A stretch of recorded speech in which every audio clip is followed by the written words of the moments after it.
everyone. I'm Marissa Evangelista, and I'm an MFA intern, and I will be your host for tonight's Wil Talk with Artists.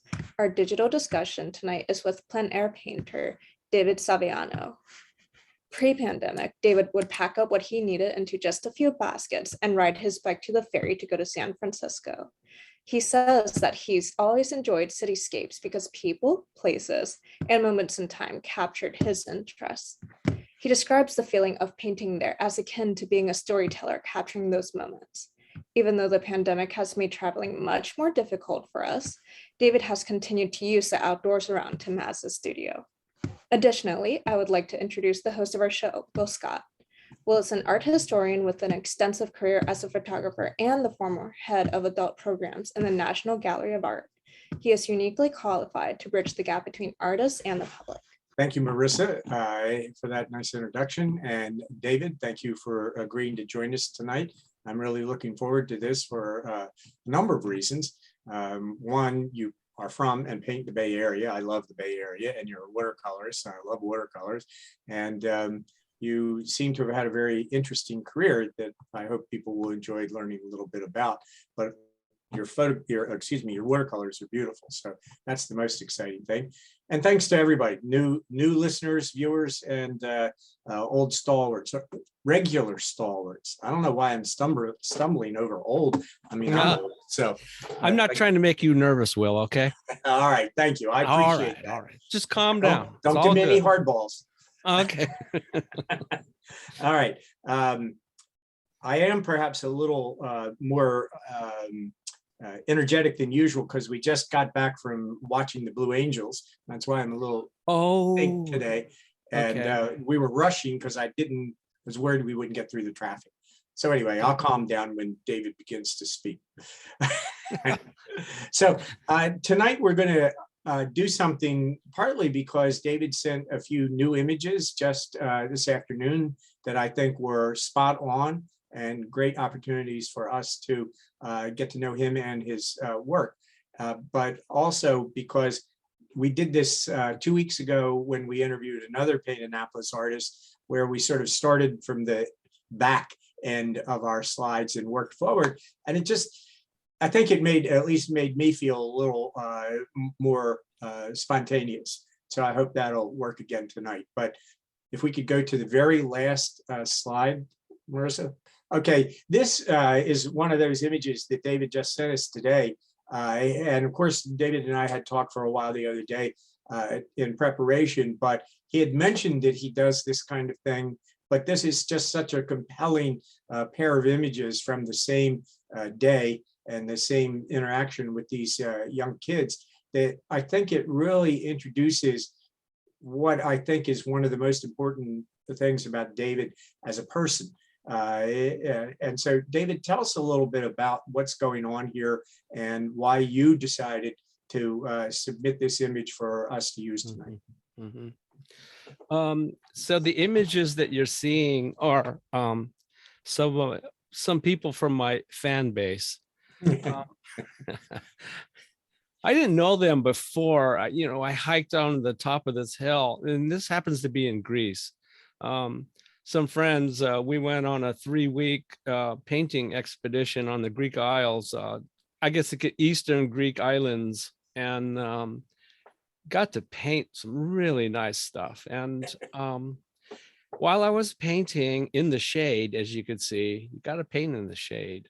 These 2 young girls with their mom were, I sort of get a feel when I'm painting. I get like a sixth sense that there's someone behind me, and I look behind me, and there are these 2 young girls who obviously sisters, because they had very similar outfits on and the hats, were looking at me, and their mom, who I learned was Polish, came up to me and didn't know what language to speak actually, but she did speak English, and she says, and I introduced myself.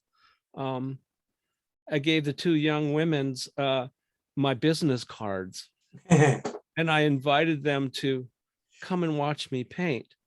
And as you could see, the little girl with her hands behind her back, she was so well behaved. and I was narrating what I was doing. I had them captivated. I mean, really, I had them in the palm of my hand. But my motto is I'm an ambassador of art when I'm out plein air painting and engaging people. And I will stop especially for children, because they're curious. And they're also the next generation of patrons and art lovers.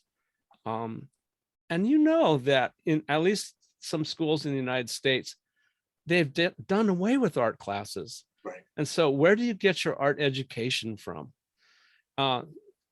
You could go to a museum, but you don't know how these things were created. And I take it upon myself, and I also summon my fellow artists to do the same thing and be ambassadors of art, where we are out painting plein air, engage people. I encourage them to engage people, especially young children. Yep. They're the future, really. Well, David, I admire you for having that approach. My career was in museum education, so of course you've touched a very sensitive, positive nerve for me.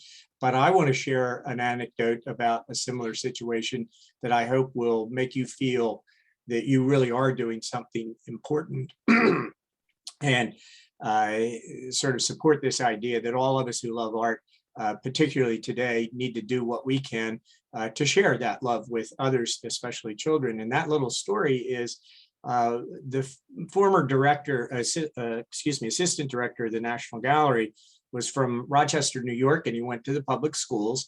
And at a time that, of course, the art was taught more than it may be in many public schools today. But he remembered going to the Rochester Art Institute and having a docent talk to the class. Mm-hmm. And he was so struck by that his interest in art was sparked there and led to him getting a doctorate and becoming a leader in museum administration in our country.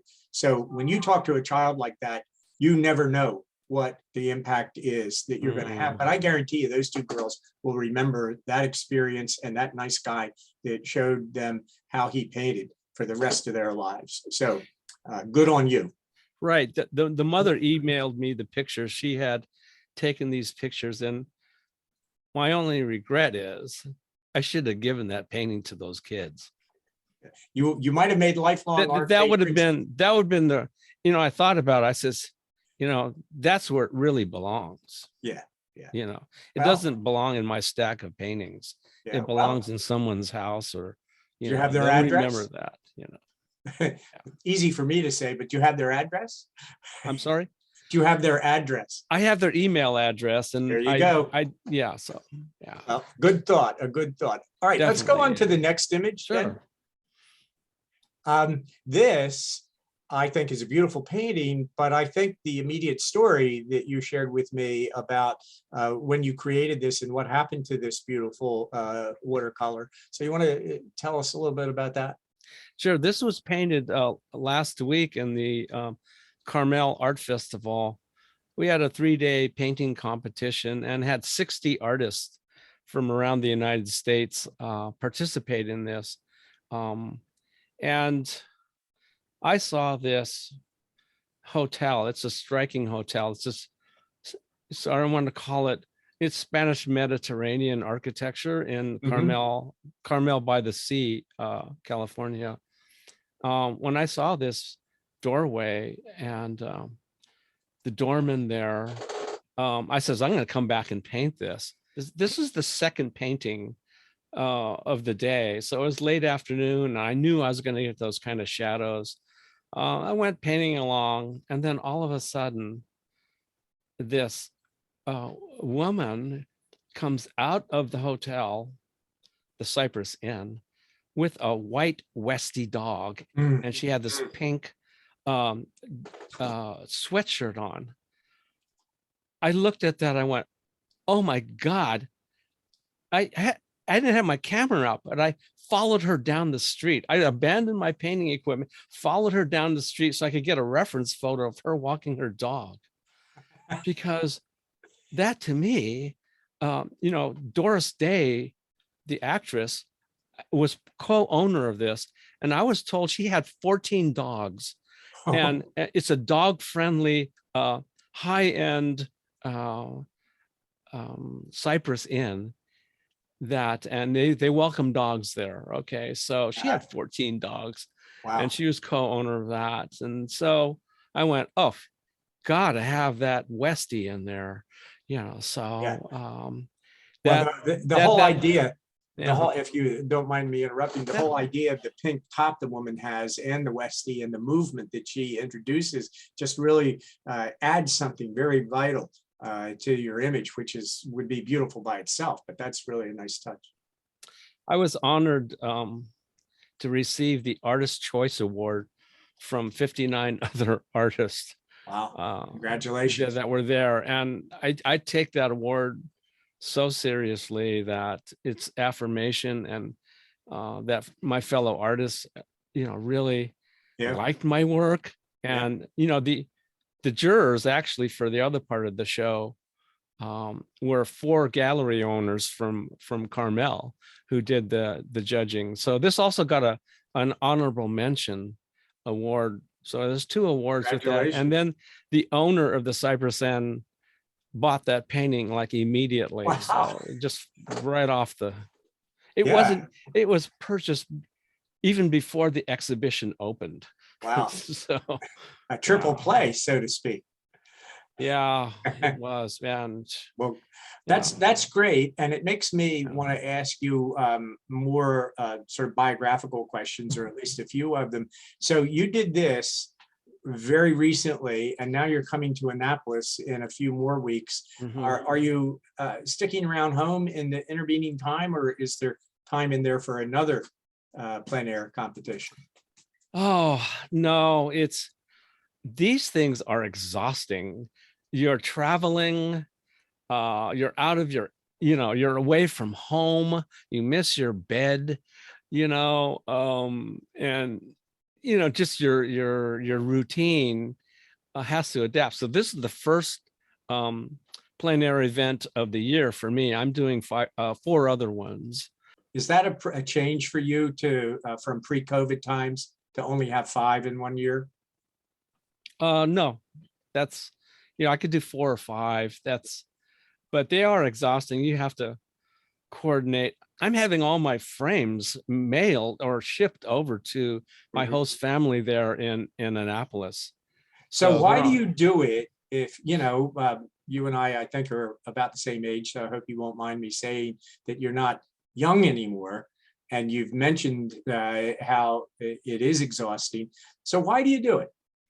Oh, this feeds my soul, this stuff. It's pressure. And my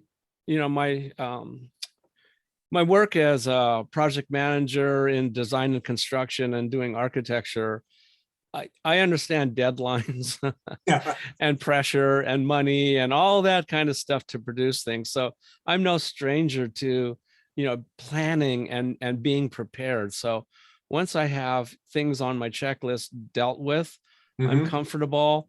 The next thing to actually, and thank God for Google Earth. My God, I could go on Google Earth and I could look down the restaurant row there on I guess it's West Street, right? Well, there's West Street and Main Street. Okay, and Main Street, and I could check out the restaurants at least and figure out where I'm going to eat, but also the local scene. So I want to do as much research as I can on a place before I go, and then have all the technical stuff like the frames, with size painting I'm going to do, and get a sense of that, because you're traveling. And well, why Annapolis? You're coming 3,000 miles to our little city. Well, why do that? It has elements that I like painting, buildings, history. It feels compact to me, and there's so much to notice and see. Like this little scene here, I could paint a doorway, just like that, and I'm going to find something like that. Good. And what's going on there? I really like checking out the scene, but noticing things about what people are doing, not just the tourists, but how the citizens of Annapolis go about doing their business, and living. I enjoy seeing that. And whether it's in a foreign country or, something close by, there's always something that I'm looking for. You're a photographer, right? Well, so Yeah, you never know what you're going to see. exactly. And Exactly. even before I paint, I usually see the painting in my mind's eye. Oh, I know how it's going to come out already. And it's just, there now it is. just I'm set up and I focus and I go at it. And, 2-3 hours later, it's done. that's really an interesting comment, David. So let me just, for clarification for myself and the listeners, when you say you see the photograph in your mind, I see the painting in your mind, that means you're standing in front of the subject and you immediately recognize how you want to compose it, what you want to include or possibly exclude. That's what Mhm. you mean, right? Yes. The Yeah. editing's been done already. Yeah. It, Now, does it's your architectural background, since you like buildings, you like street scenes and that sort of, does your architectural background help with that? I wasn't used a little. I mean, we had to visualize 3D space, not 2D space, Yeah, so it's a different, you're using the same, I guess, part of your brain yeah, to formulate and understand space in architecture. In this one, I'm understanding composition. yeah, Yeah, two-dimensional composition. yeah. But it is putting things together, shapes, Yes. and but two instead of three dimensions. Yeah, I Mhm. see that. Yeah, the Let's elements, composing things, design principles are universal, yeah, yeah. basically. So let's go on to the next image, continuing to go in reverse. I noticed that you also do in the images that you submitted, shared with us, there's a lot of emphasis on ships and water and sort of the waterfront, if you will. And that, of course, goes with San Francisco and the Bay Area. But is that part of what drew you to Annapolis, the knowledge that it is a waterfront community? Yes, I before when I applied, I says I better start practicing how to paint boats. and God forbid a sailor comes up to me, "Hey son, that rigging doesn't look quite right." He's gonna be right. And sir, really, I know nothing about rigging. Okay. I It's my impression of rigging. Yes. This thing is not, it's not worthy to sail the way it's painted. Yeah. But trust me, the atmosphere is right here. Yeah. And Yeah. that's what I'm after.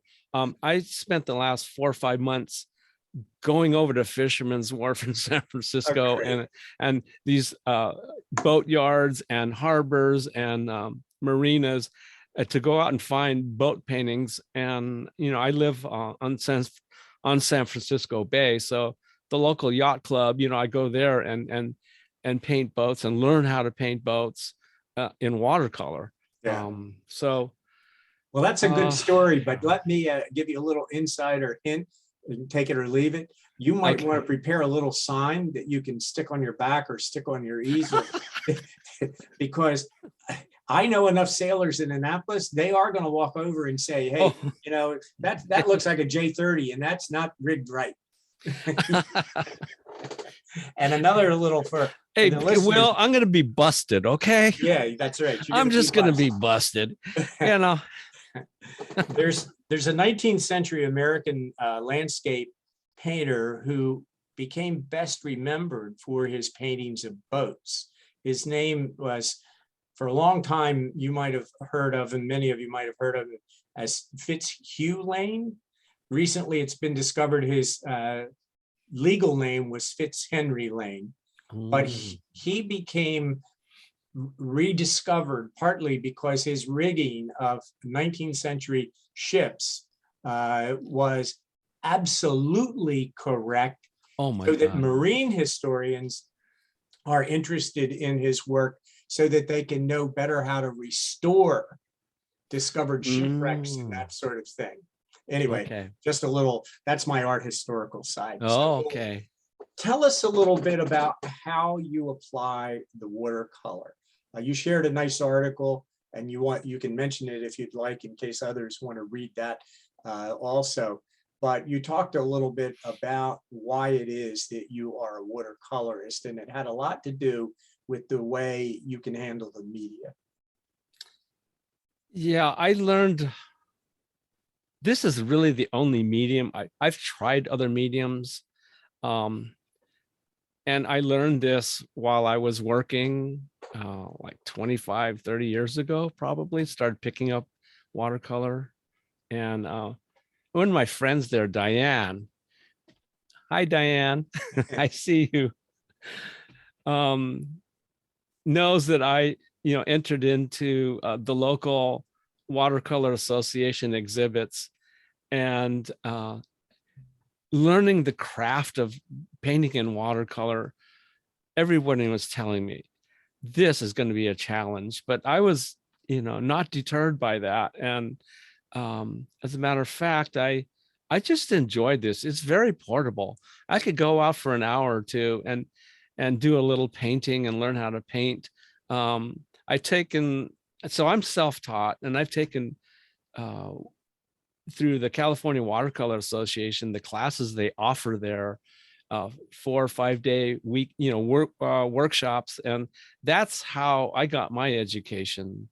Really, it's by painting and doing workshops with really world-renowned watercolor painters. And in the last 25, 30 years, really understanding and learning how to paint. It's watercolor, you don't control watercolor. You're just along for the ride when you're painting.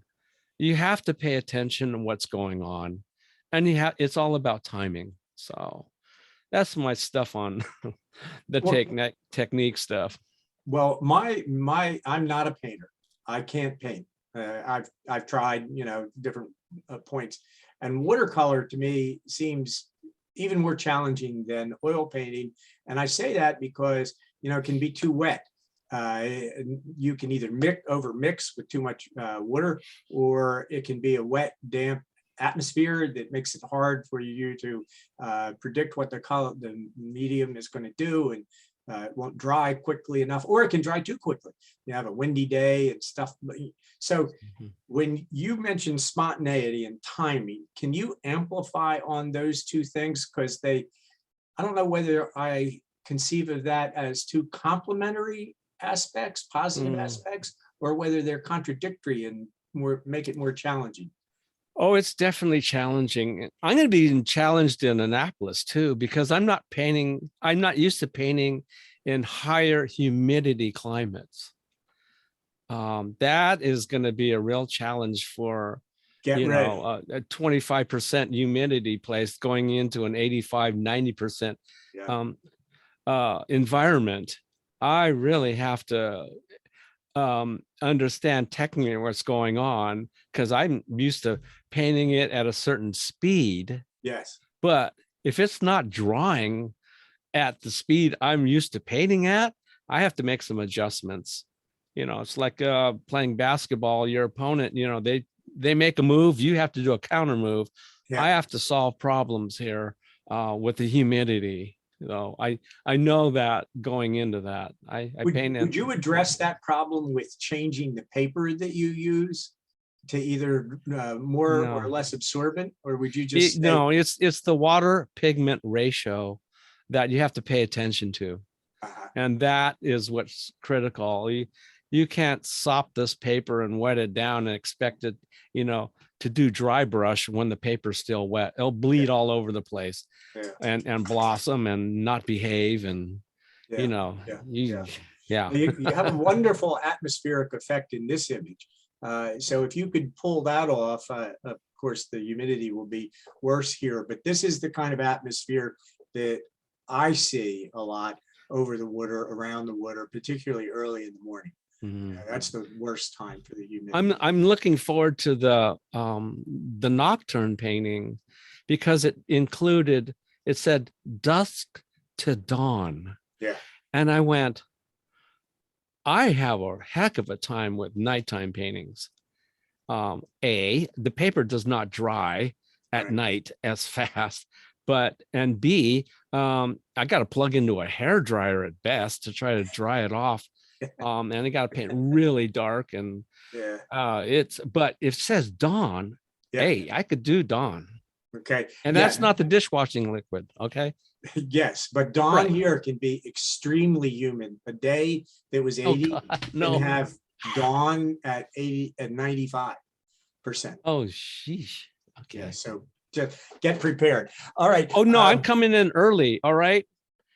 And if you want to go and grab a beer somewhere on like Thursday or Friday or something, or Saturday, we could go out and pick David, up I on would where we be left off.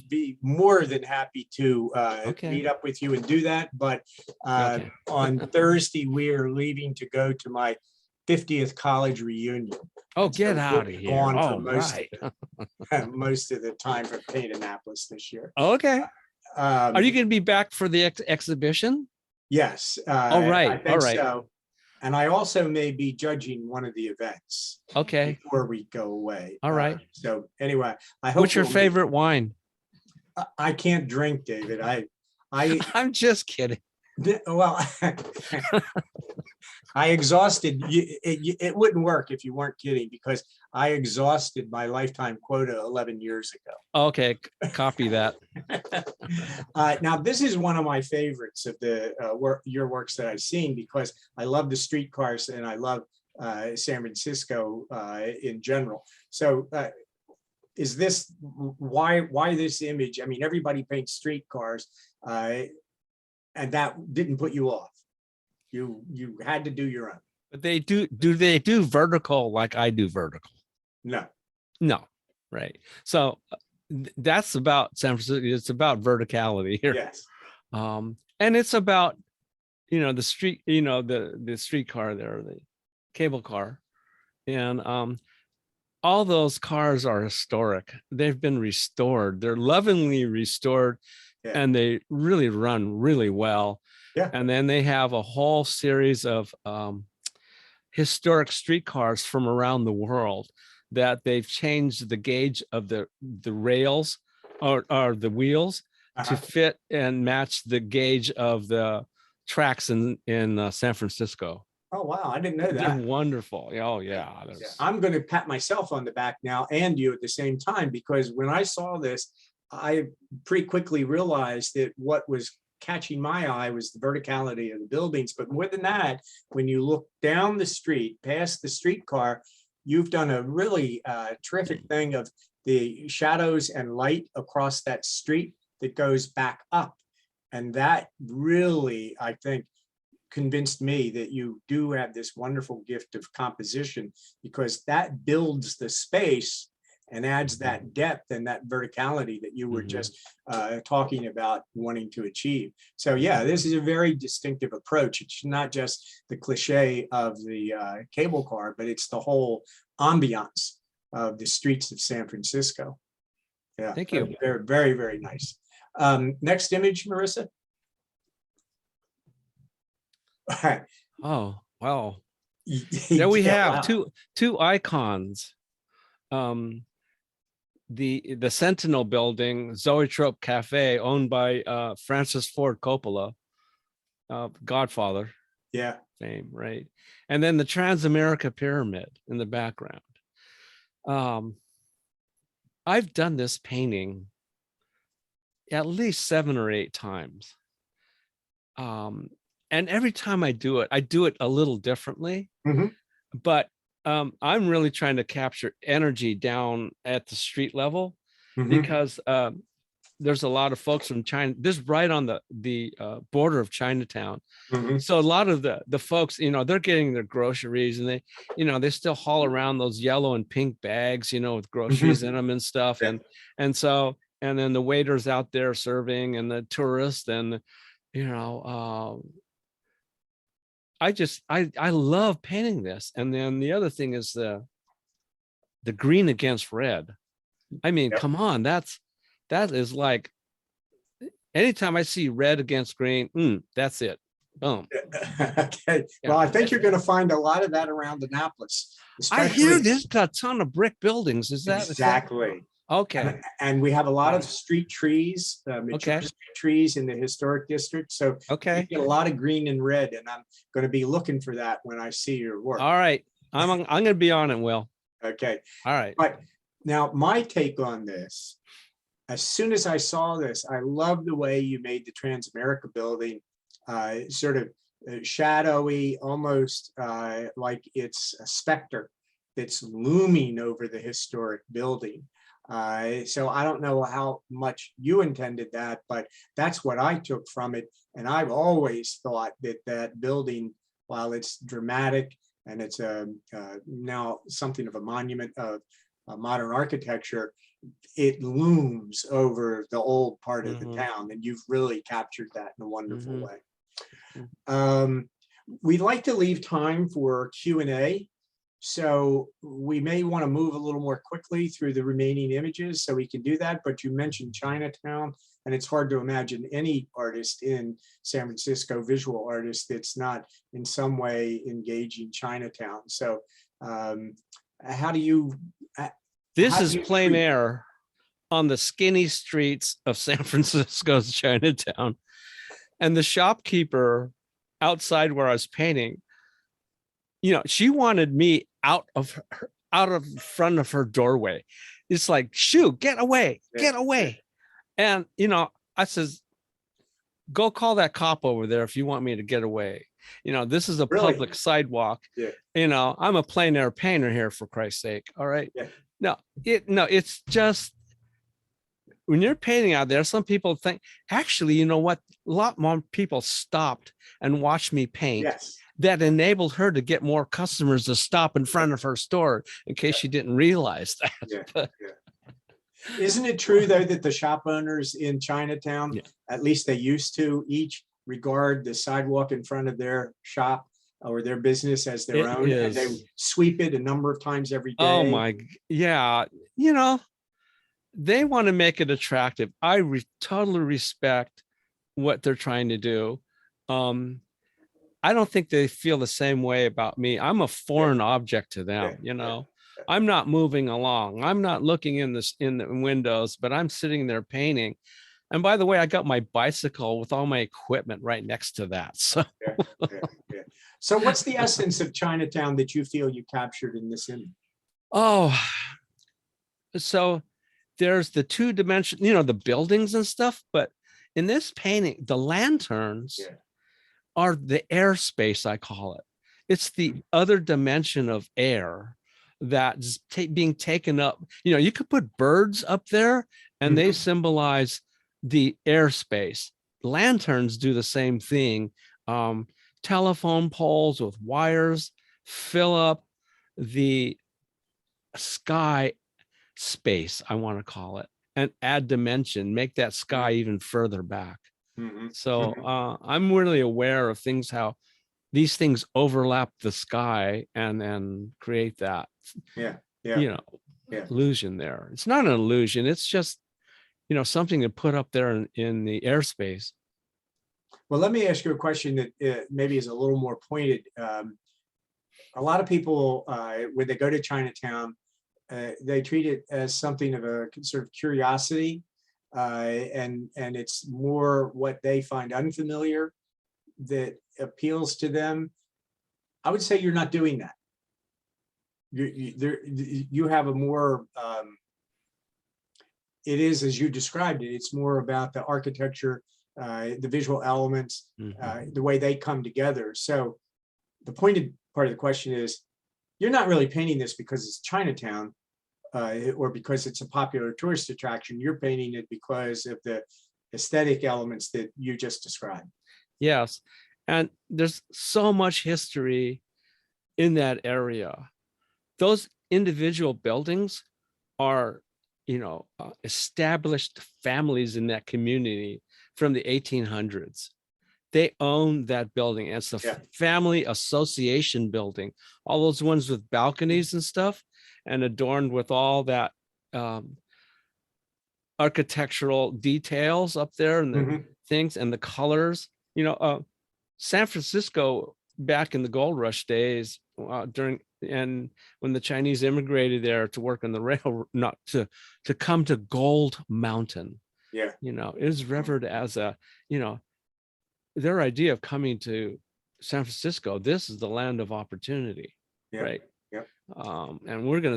And they heard about the gold rush, so they're coming to Gold Mountain. Yeah. Yeah.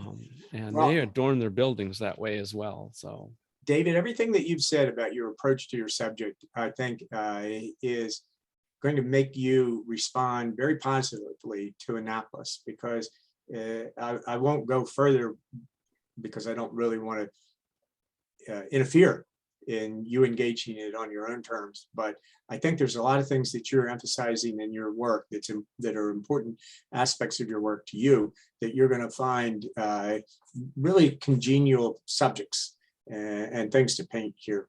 Marissa, thanks for flipping ahead. Let's go ahead to that image. To me, David, this is all about color. The verticality, all the things that we've talked about, the lines, the composition, but here, that color, the two yellows, or really three yellows, I guess there are, or more. Was that intentional? yes. Yeah. So in this, if you notice how the grays set up the color. Yeah. If I had color up in those buildings and reflections off windows and all that kind of stuff, it would not put as much drama onto that F-line streetcar, historic streetcar.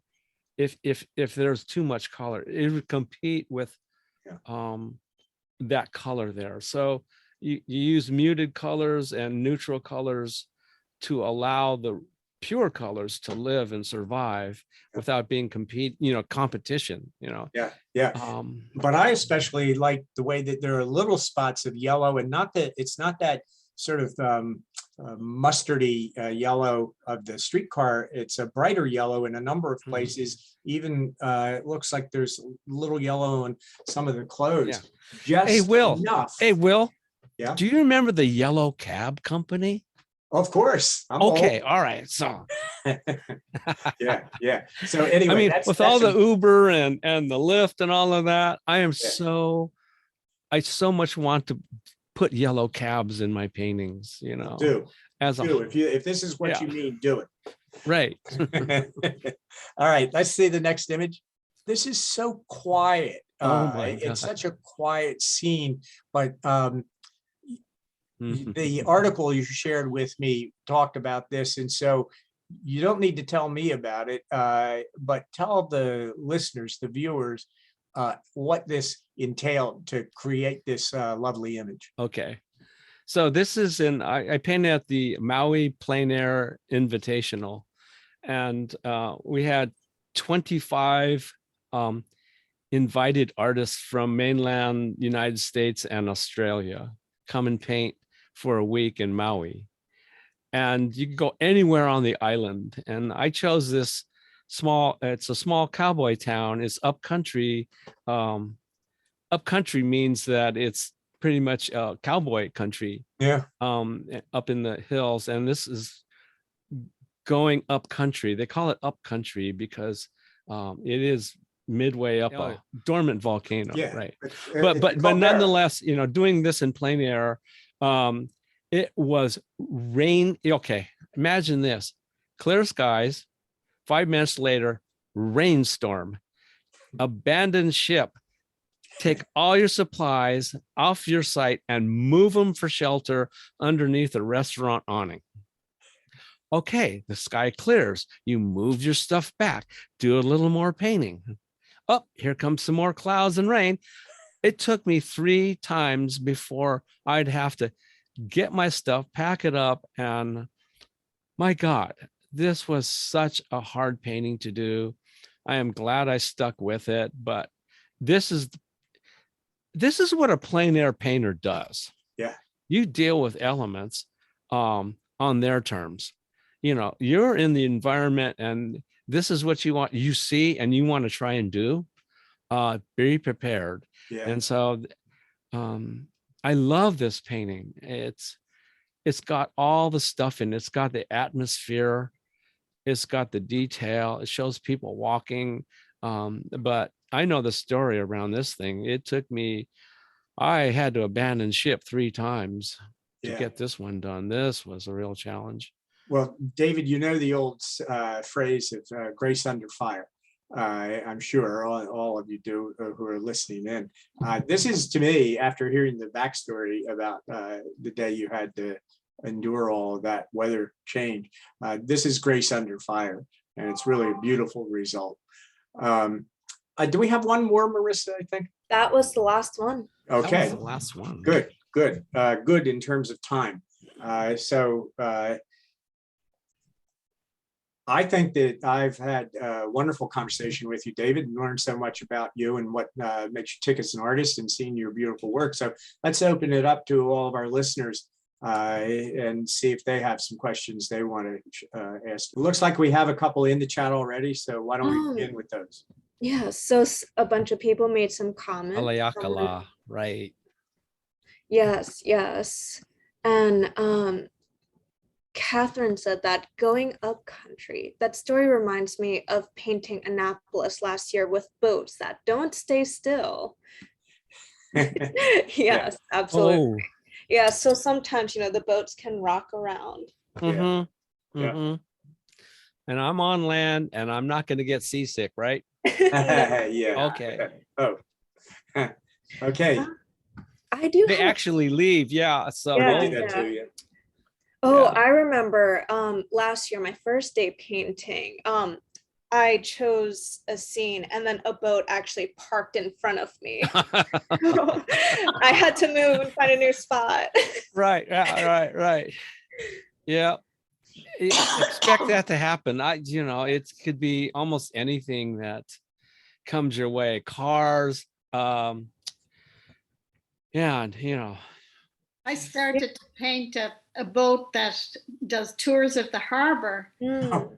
And of course, it was there for 15 minutes and then it went out for 45. yes. Yeah. Came back for 15 and then it went out for 45. Yes. Oh my David, God. that's the Harbor Queen, Yes. and it's parked at the end of the city dock, the Yep. Susan Campbell Park. And Catherine just shared an important piece of information. You don't want to start painting that unless you're prepared to stop for 45 minutes and come back. Well, that's what I had to do. Yeah. I think there was an interesting question about your technique that just popped Yes. up, Marissa. You want to share that one? Sure. So Barbara asked, do you sketch with the brush first, then complete the painting? No, I do. Even though I could draw, I do very little drawing. I just look at the big major shapes. The big major shapes are sky and earth. You can't get any more basic than that. If I know where the horizon line is and how much sky and how much earth I'm dealing with, but I don't sit there and spend time drawing when when I'm doing plein air painting. You gotta. I don't draw sketch with the brush or sketch too much. I do look at value studies occasionally and do those, but now I'm doing those value studies in my mind. If I have more than one or two, then I start to put them on paper. But like I said before, I see it in my mind's eye before I even start painting. Really, you got to solve that big problem first by having the roadmap. Marissa, are there any other those sort of technical questions that are in the chat? There are no more technical questions, but another question that popped up is, who are your influences, if you have any? Hey, Chris, how are you? Good. So Joseph Zabukovich, watercolor painter. I just finished a workshop with him. I know Joseph personally, and I just did a 3-day workshop with him 2 days ago. Finished, had a great time. I want to say he's influenced a lot of people in terms of the toneless movement. in terms of painting, that painting style.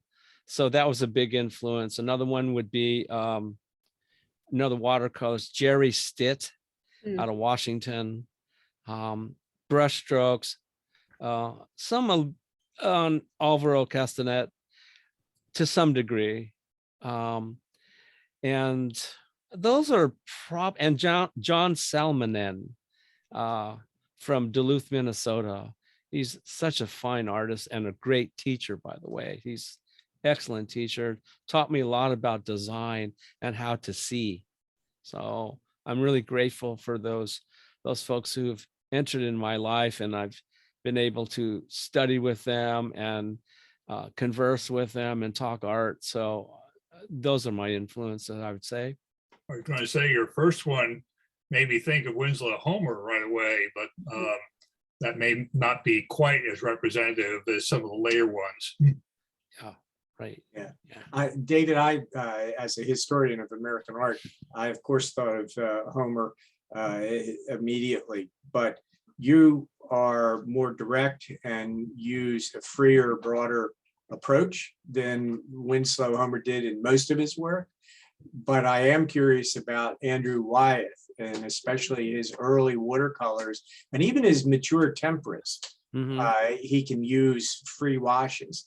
Are you interested or? Oh yeah, with Wyatt, any of the Wyeths, it's their drawing skills. I mean, they're second to none. It's without that understanding at the drawing phase, they could not understand at the painting phase all those subtle values and detail and textures.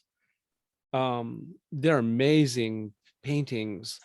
So there's so many examples, and I could look at and say, that one's in my toolbox. I like that one. And you start putting all these up as an artist.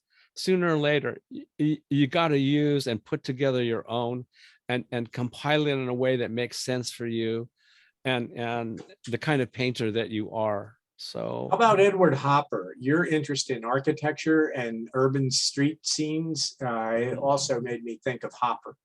Hopper has the simplicity that I really like, and storytelling. That's the other one. It's so good at storytelling. Just amazing how those shapes and colors and the story behind that.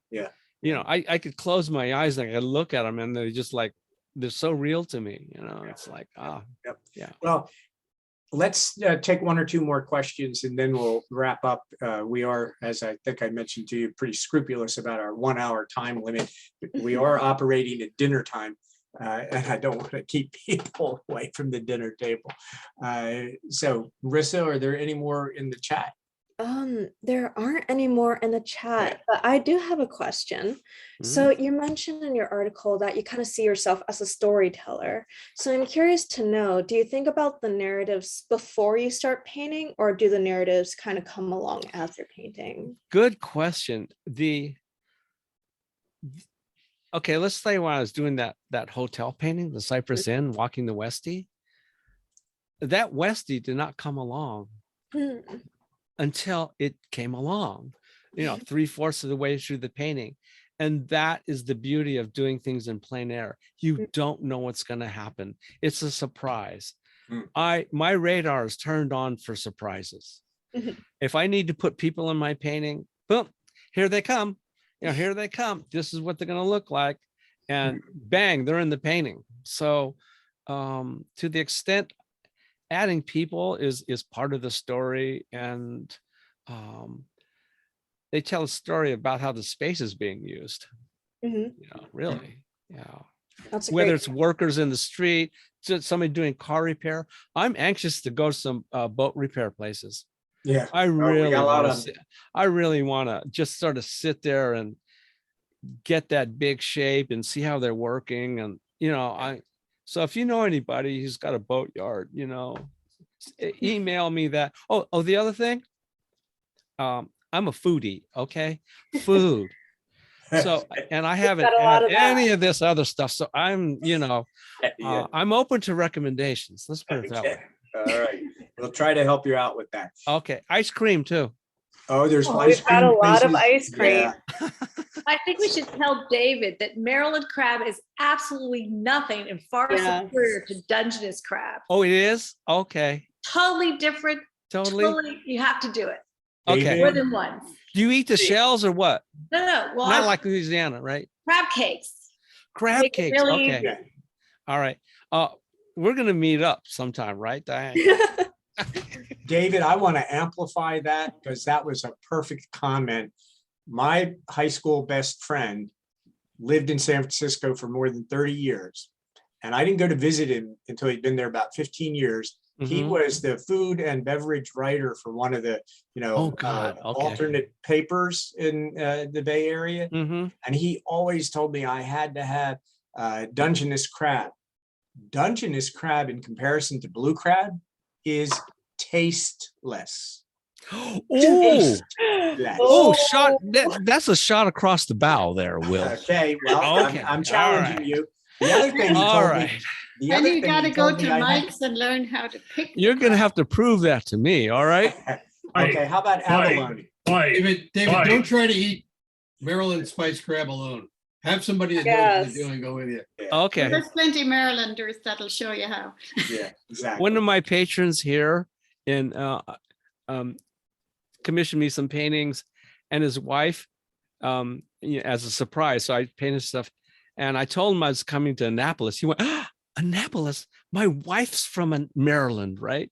And so he told me if I ever get by, it's called Harris Oh, Harris Crab House. Well, Is that still in existence?